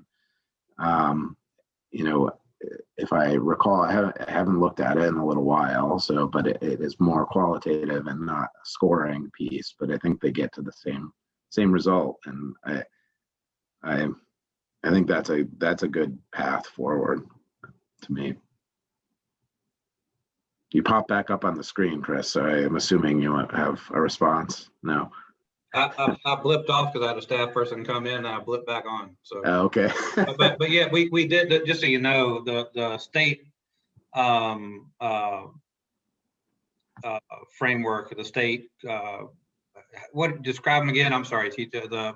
I think of it as a kind of a question list. It's equity impact assessment, I think they call it, but we actually kind of started with that. Those were kind of looked at the very beginning of the entire process. So, and I agree that they are similar, but the subcommittee wanted to create that rubric tied in directly to the recommended principles. But I think it's important for all the subcommittees to give. I mean, the Just Transitions subcommittee wants the feedback from the other subcommittees and the council and the public, anybody.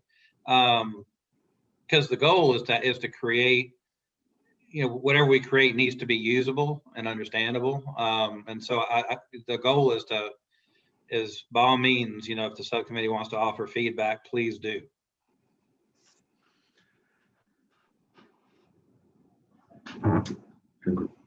I'll take this back. I'll take back this conversation. So when we next meet. So don't see if you don't want to write. You don't have to necessarily communicate directly, but I'll communicate that back. I'm sure Dean will too. And but just saying, everybody here, if you have, even as individuals, if you want to comment on them, please do. Yeah, thank you, Chris. And I'm assuming that feedback can, it doesn't just have to happen today. So if folks have, think about it or haven't had a chance to look at the video or look at the of the last meeting, I think I've referenced the video of the last meeting a couple times. That June 17th, the Just Transitions Committee held kind of I don't know if you call it a workshop, but maybe it was your normal meeting time, but where you just explained the principles and how you think about them and how to go through them. And I will point out in the chat that Claire McElvany is also collecting written feedback on the principles, and she put her email address in there, except it's a dot in between her first and last names as opposed to a comma. So if you want to provide written feedback either to Chris or Claire, I think they will both take that. And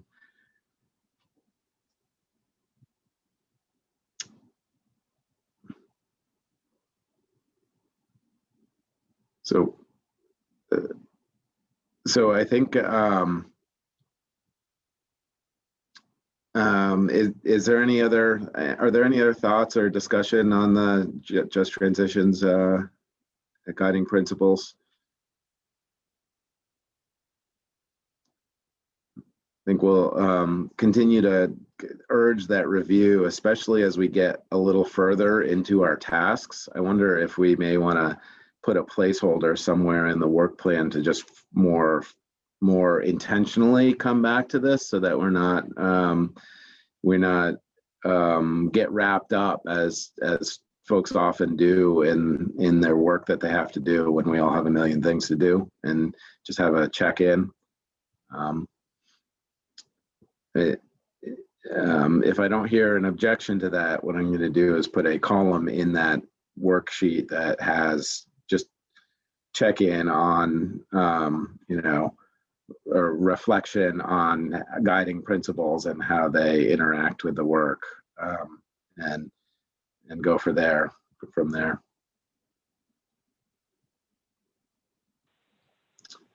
Okay. Can I say one more thing? So I was just going to also offer that in sort of the progression of templates and thinking about how we communicate our work, both as we move into public engagement and then within the council itself.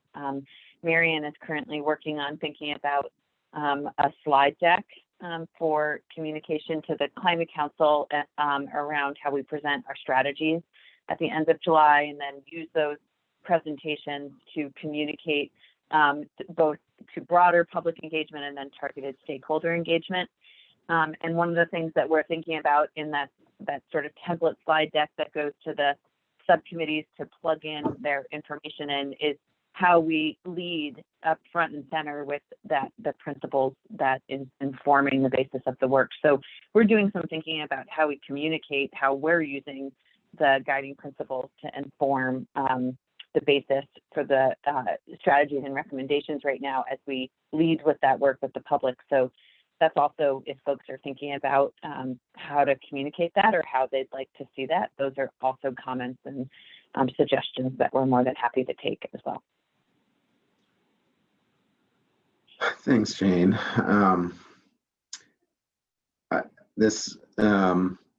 You have a question about that, and this isn't necessarily about the guiding principles, but in terms of the slide deck with recommendations, I've mentioned this, I think, at the steering committee meeting that has the co-chairs in it, and at the full councils, that I'm not positive that the Science and Data Committee is going to have actual recommendations at that time in July. And so I want to, because a lot of the work that we're doing is with the technical consultant, a lot of the deadlines for the technical consultant are like the end of July. And so I just want to make sure that this committee has the same expectations as you do and the rest of the council does.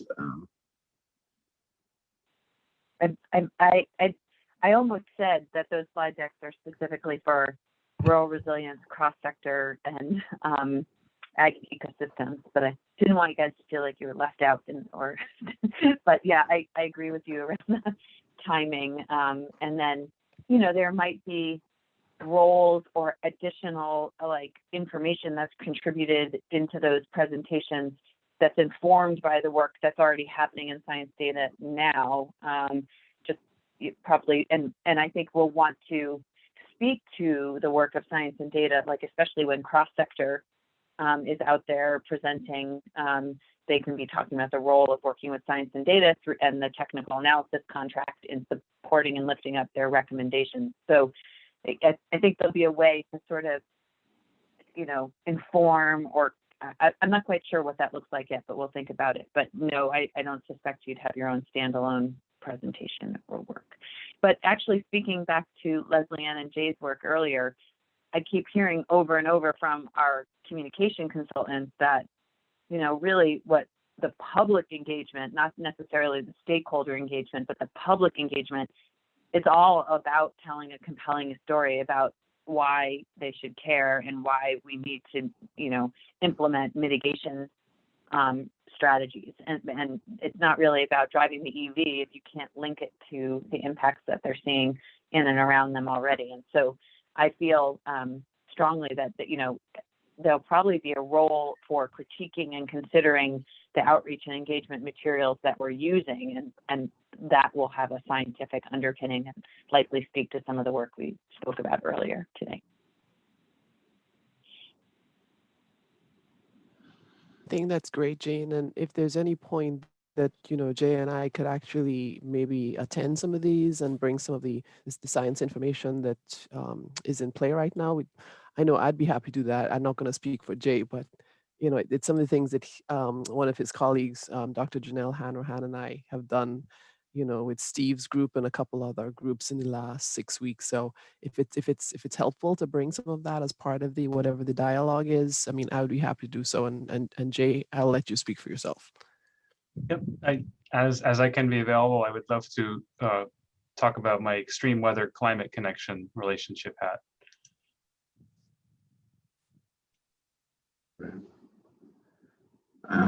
So there's a bunch of hands up. I'm not sure who was first. Go with, well, Chris put yours down. Good. Just calling you out there. And Jared, why don't you go ahead? Yeah, I guess I have two thoughts. One is in relation to the kind of public communication around the recommendations and centering and kind of leading with some of the just transitions principles or the kind of why. And this may be more feedback for you, Chris, and you, Jane. And I confess that, ignorance that I have not been regularly participating in the Just Transitions subcommittee meetings. So my read of this may not be accurate, but my sense so far has been that when those principles have been communicated publicly, there is a real emphasis on the justice and equity implications with regard to the transition, with regard to mitigation measures or pathways and strategies and actions and policies that we may take. And it feels to me like some of the upfront context around the moral imperative, the justice imperative, the equity imperative around our responsibility to address the climate crisis and move beyond the fossil fueled status quo is getting not as much emphasis and attention. And so I would just encourage and hope that when we talk about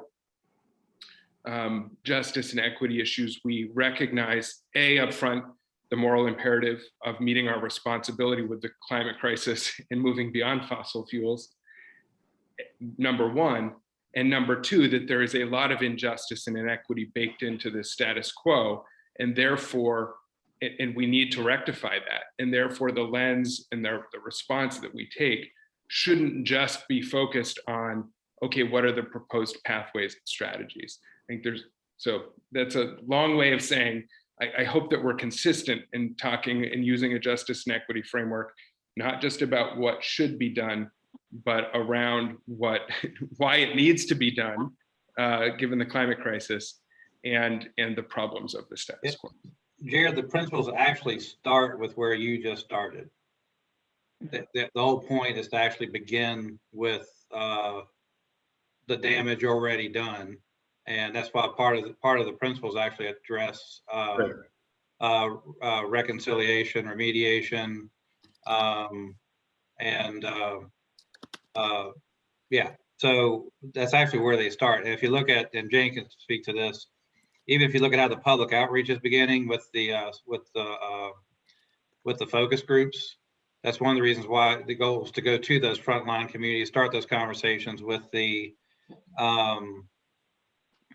with some of the frontline communities and talk about, what are you already seeing? What is your experience with what's already happening? So it's not just looking forward, it's also what has happened and what's your experience now. So that may not have been as, I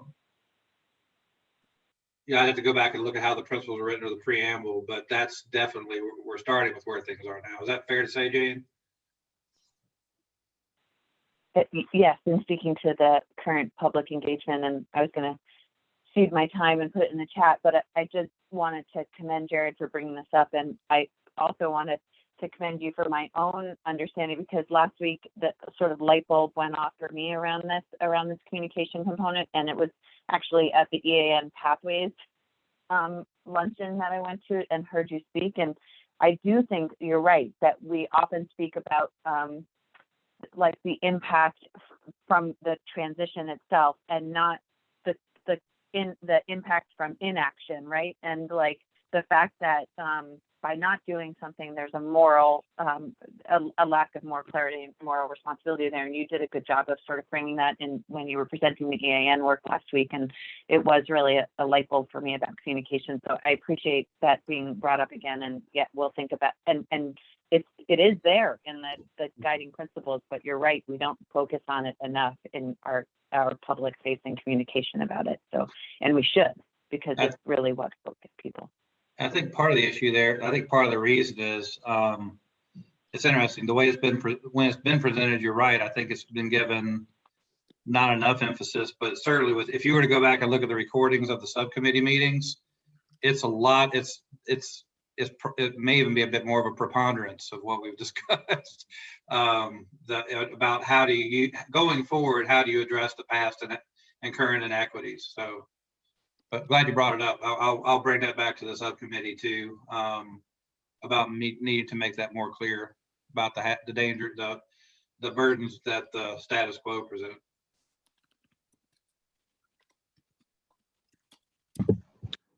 Richard.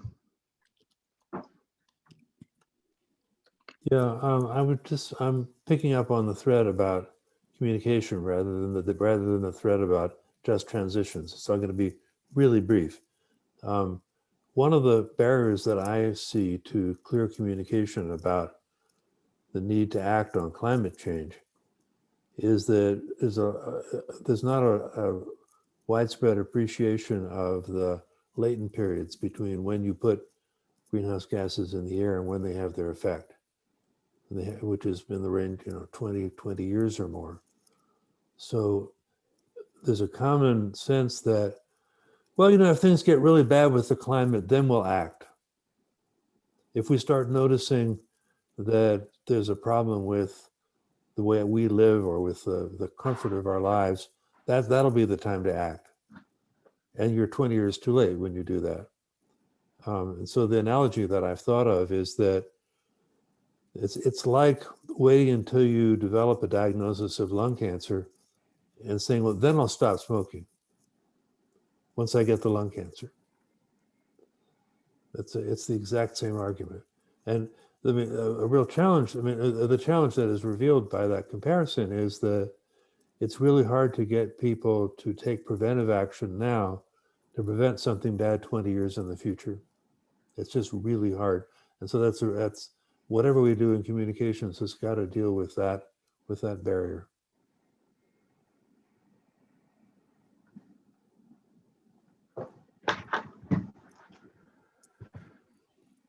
Thank you. I like the analogy.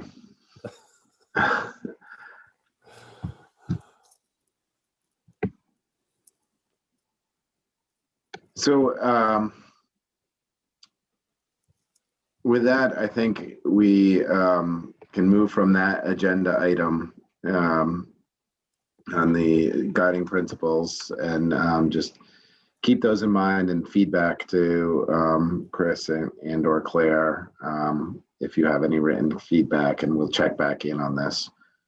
I skipped over one agenda item, and thank you, Jared, for reminding me. I'm going to blame it on Microsoft, even though it was just because I didn't have the agenda up in front of me. And so it's just miscellaneous updates from the other subcommittees. And so I think we have covered some of these, but not all of them. And so I want to just open the door for folks to report out on other subcommittees if there's anything that we haven't already addressed.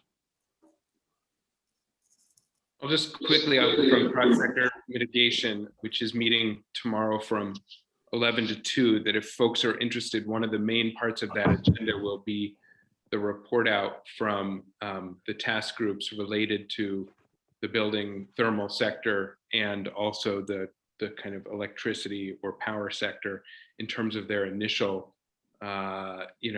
drafts of some, rough recommendations that they're working to hone for, further refinement and discussion, both as part of the committee and as part of the public engagement process. So if folks are interested in that, that meeting will be happening tomorrow, and I'll also be happy to provide an update afterward at our next meeting in case there's anything that's relevant there. In case folks missed it, the other 2 task groups from that committee that have already presented some of their initial identified strategies in a rough way are the transportation sector and then the ag and non-energy, or I should say the non-energy. I think Peter Walk, who'd been chairing that task group, was kind of waiting for more of the recommendations directly from the ag and ecosystem subcommittee to make some of those recommendations directly. But that feels to me the kind of primary focus in terms of the substance of the work of that subcommittee right now. But Jane, please add if you think I missed anything.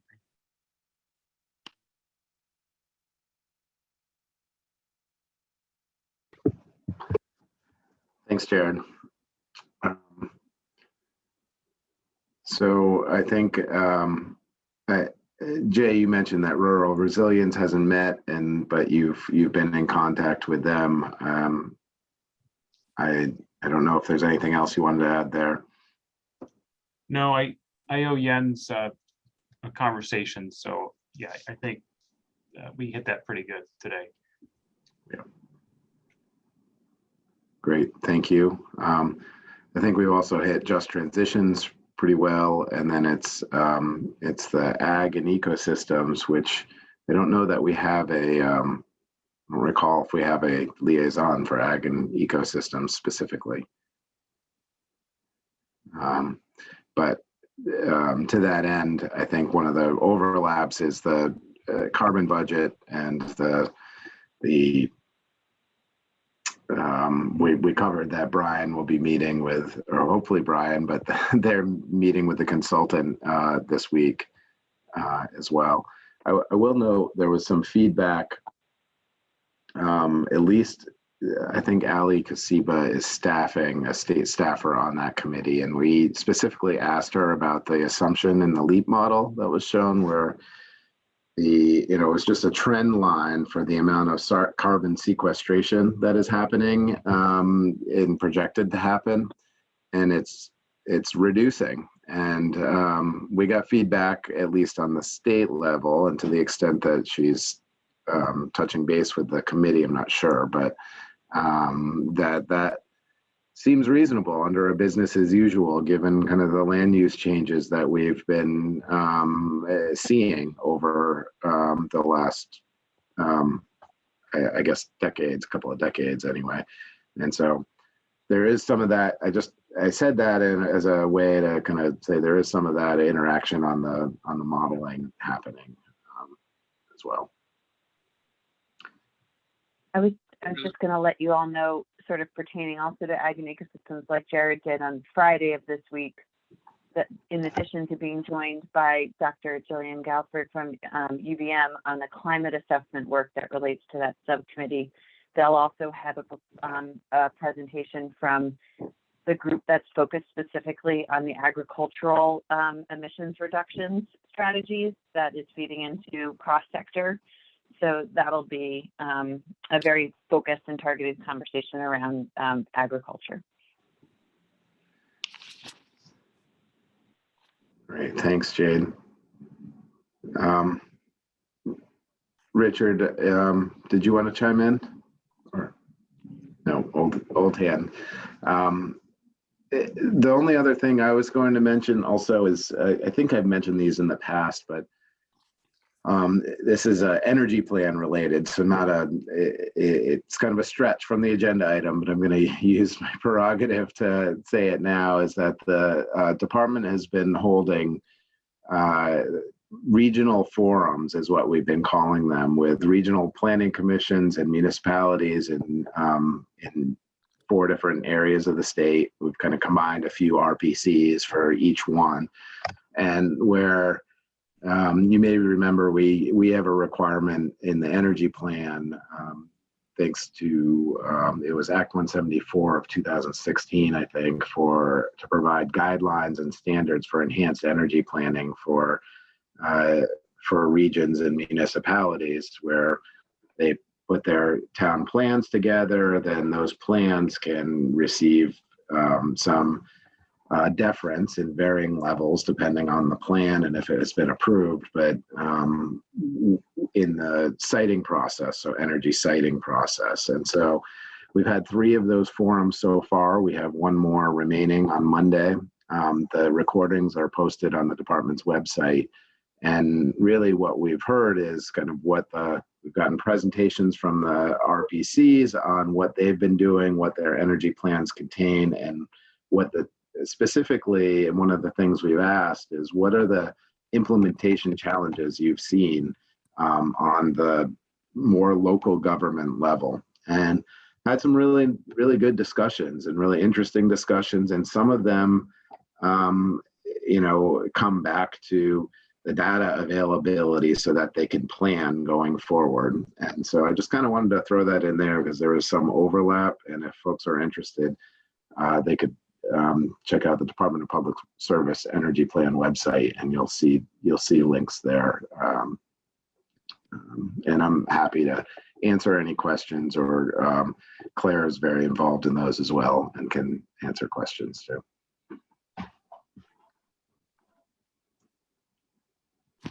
So any other updates, subcommittees, or other subcommittees, or just miscellaneous council updates? Anybody?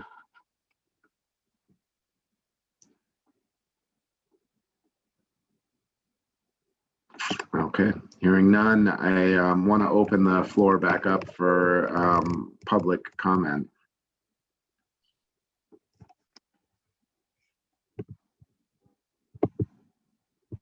And George, I'm assuming that is an old hand that you have up. It's been up for a little while, but could be wrong. Yes, that is an old hand. Let me lower it now. All right. It gets tired. Let me put it down. You're keeping it up for so long. Your arm is going to be sore. Sorry about that. That's okay. All right. Okay, so I'm seeing no other public comment. Any other business any subcommittee members would like to address? Well, hearing none, thank you all very much for the meeting today. I think we covered a lot of good ground, and really look forward to next week. We'll send around the agenda for a draft agenda for next week, and plan to have that be the main agenda item for June 30th. And then over the course of the next 2 weeks, Jared and I and Jane will set up and send around a draft agenda for following. The task groups, please kind of look at the work plan and update, or be prepared to update the timing of when you see things happening. And so June 30th, greenhouse gas inventory. July 7th, one of the items will be the climate assessment on the agenda, a presentation on the climate assessment, and then we'll have room for other agenda items, updates on the task groups, mainly. Thanks. Okay. Great meeting. Thank you all. Enjoy the rest of the day. Thank you, subcommittee members, staff, and public, and other council members. Really appreciate it. Have a great afternoon. Yeah, you too.